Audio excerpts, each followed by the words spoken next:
Alright, I'm going to do something with the ears. I can't find anything online. This is what to do with the ears. So I've had this sitting in a jar of borax and water for the longest time. You know, after doing the thing with the alcohol and everything too. I don't know if I want to do anything with the holes here, like the actual ear holes. I don't know if you can see those. Yeah, maybe put like a key ring or something through it so like they spread apart. I don't know, but they're still floppy. Hoping to stay floppy. No, it doesn't smell. I picked some strong twine here.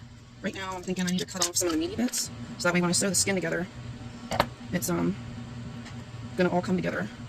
So let's see what we need to cut. It being wet actually kind of helps here, so I don't have fluffy fur in the way. Alright, so it looks like this stuff right here we need to cut. I just grabbed whatever scissors from the drawer. We'll put them to the dishwasher, it'll be fine. I don't want to cut too much because then what happens if it like cuts through to the other side? And then we got, you know, a fun bowl to like put all of our meaty bits in. Yeah, that's a meaty bit. We just want the other side of the skin and cartilage, really. We're not going to get just the other side of the skin and the cartilage, but, you know, we can certainly try. I can kind of see the other side of the skin there. I'm trying to pull this meaty bit off. I think it's just going to get snipped. Okay, so I'd like pull it all together right here. Okay, that's... I don't know if I want to get rid of that. I probably should. It kind of does a little hang there. I'm not gonna... I could fold it in. It's good, I guess, to have extra pieces than not enough, right? Yeah, look, I see some more meaty bits that we can trim here. So it looks like, you know, the other side of the skin a little bit more. Yeah, after this is out of the jar, it's becoming starting to dry up a little bit. It's becoming more apparent what's flesh and what's just the underneath of the skin. So this part's actually becoming a little easy. Oh, I heard a crunch. It's the cartilage. Don't want to cut too much in the middle, because if I do, then they'll be separated ears. I don't want that. So, being able to see where the fleshy bits are helps.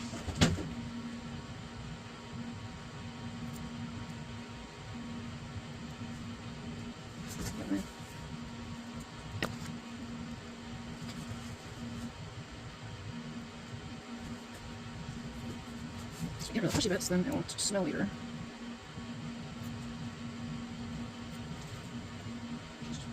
What are you looking for? I came down here to take a look out there. I didn't know if they were still doing it or not. They're still doing it. Now it's only one for the hot place down here somewhere. Oh.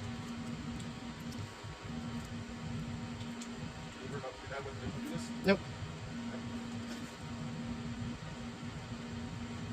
My mom said everything was good. Getting there. Slowly but surely.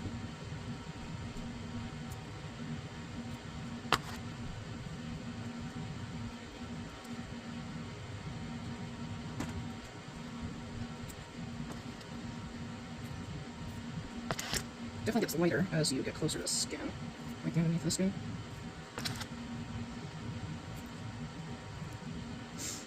Oh yeah, there's a big piece I missed.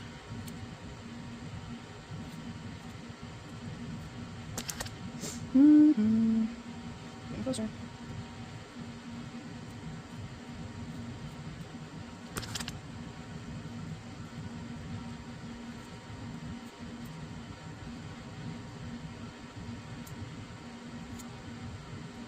Oh yeah. That's a nice big piece. As you cut this away, like, it kind of frees it up too. And see more of where you need to get. Probably should have more precision scissors. Oh well, it is what it is. That's what we got so far. I realized pretty much turning it inside out, you get like this cone shape. And I think that works out the best for this. And again, the second one's going a little faster because now I'm starting to see like what is still a fleshy bit, and that needs to be cut away until I reveal the skin underneath. Like what's safe to cut away and what's not. It's a little more apparent now. Because I was definitely taking the other one a lot more slow, because I wasn't sure what I was cutting, what I shouldn't cut. Again, I can't find anything like this on the internet, so maybe I'm the only weirdo that tries doing this. And like as you cut it, you get more meaty bits will present themselves.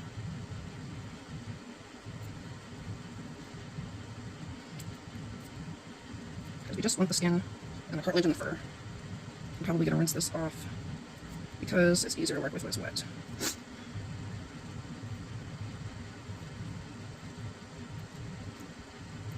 You can kind of see some of the blue is the skin, and then this is obviously not. This still needs trimmed. You want it to look almost blue, because then the only thing on the other side of the skin is the fur, and since it's so dark, it ends up looking blue like that.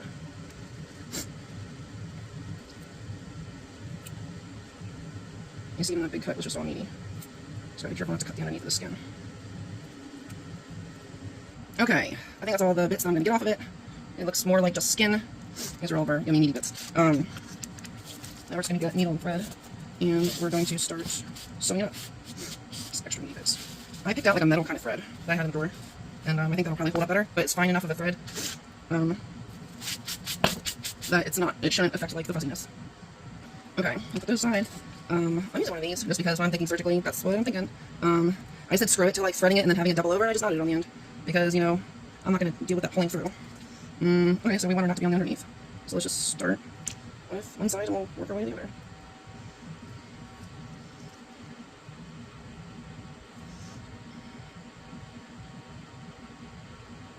I just want to stay on the very edge of the skin. Okay. I hope my hands aren't wet. Maybe I can keep this hand dry and then keep this one wet to like work with it. We'll see. Okay.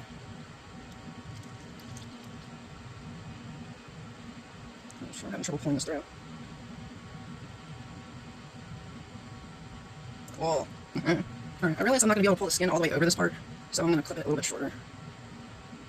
Just a little bit. There we go. Okay.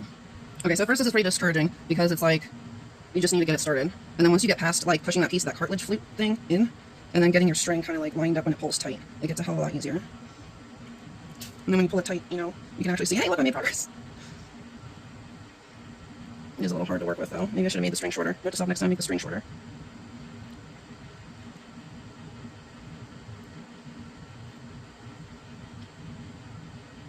So I'm past that first cartilage piece that I had to push in and pinch the skin around. And that's like the turning point that makes this a little bit easier. Because then you're not pinching the skin together and pushing that in. It's starting to look like a ball of fur, but it's coming along. And I'm planning on trying to make this into a keychain, so if this ends up looking like a crappy stitch job, I don't know, looks like a crappy stitch job, it shouldn't matter because this is going to be the part that gets glued into the bell. It's just important that it's sewed up. You know. Holding both your ears together will keep this from going underneath and making it look like it's tangled. I definitely almost did that a couple of times. Like, you don't have to have them together like when you initially put it in here, but when you go to pull it tight, it keeps it from looping around. Alright, we're coming to this part. This is the only part left here. It'll just be like working backwards. We gotta push that cartilage in and pinch the skin around it. And it looks like we don't have to cut this one. Like, we don't have to trim this one. Alright, push that through. Grab a hold of that. And now is where holding your ears together is a good idea. Because then it won't loop behind or between the ears. And then you can kind of like guide that to stay straight. Oh, damn it. Did my string really break? Fucking A. Okay, we just looped that under a previous stitch and tied it off. Oh, we got what we wished for. Now we have a smaller string. Let's make a new knot. And this is something we got stuff on the inside, so we don't got any pokey bits hanging out. There we go. Okay, cool. Short string. Alright, start on the inside. And